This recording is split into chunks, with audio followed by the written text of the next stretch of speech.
हरियाणा में होने वाला इलेक्शन जल्द, फिर अभी तो कुछ दिनों में वोटिंग हो जाएगी।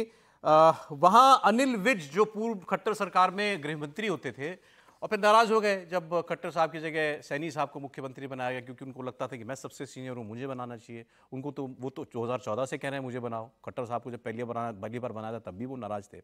अब उन्होंने खुल के कह दिया भाई इतना क्या इशारों में बात करना। उन्होंने कहा सरकार बनेगी तो मुझे मुख्यमंत्री बनना चाहिए, मैं सबसे सीनियर हूं, इसलिए मुझे सीएम बनाओ। सुन लीजिए।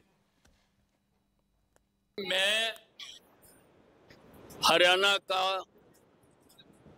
सबसे वरिष्ठ विधायक हूं।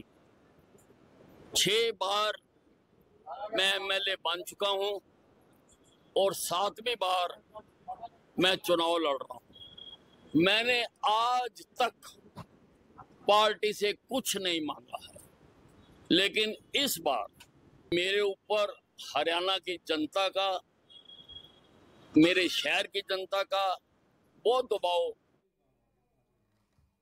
तो लोग दबाव में बहुत लेते हैं नेताओं का, मुझे थोड़ी चाहिए, जनता ने कहा आप बनो। नहीं, लेकिन अनिल विज जो कह रहे हैं, भारतीय जनता पार्टी में एक ये भी समस्या हो गई कि बहुत ऐसे जनाधार वाले नेता हैं जिनको लंबे समय से एकदम कहें कि खारिज किया गया, दरकिनार किया गया। और एक बात और समझिए, ये भी कहीं और नहीं जाते हैं, ये भी संगठन के पक्के वाले। 10 साल एक पंजाबी सीएम रहा, ये भी पंजाबी हैं।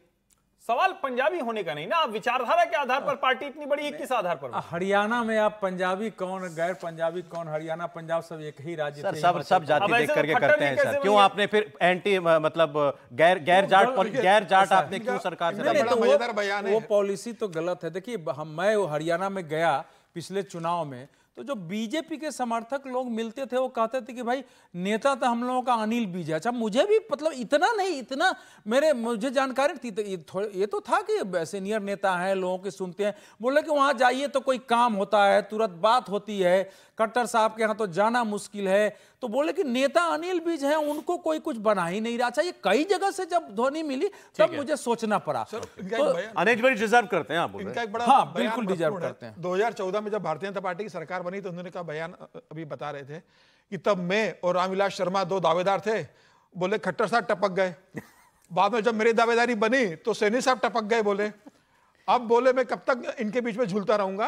और अब उन्होंने खुल के कह दिया है। नहीं, और पहले भी कर चुके हैं, निर्दलीय चुनाव लड़के जीत चुके हैं। मतलब ऐसा नहीं पार्टी से बगावत करके निर्दलीय चुनाव जीते हैं। उन्होंने अपनी बताया, बोल रहे हैं कि ब्राह्मण का, और उन्होंने एक बहुत महत्वपूर्ण बात बोली। इन्होंने कहा ब्राह्मणों को नजरअंदाज कर रहे हो, रामविलास शर्मा का आपने टिकट काट दिया, मुझे नजरअंदाज कर रहे हो। 15% ब्राह्मण है हरियाणा के अंदर, अगर वो नाराज हो जाएंगे तो भारतीय जनता पार्टी ओबीसी के दम पे सरकार नहीं बना पाएगी। ये इस तरह सीधे सीधे बता रहे हैं कि मैं ब्राह्मण हूं, मुझे तो पार्टी को देखना है। मैं कह रहा हूं कि विज साहब बहुत पुराने नेता हैं और उन्होंने दुख को डबल कर दिया रामविलास जी का भी नाम लेकर।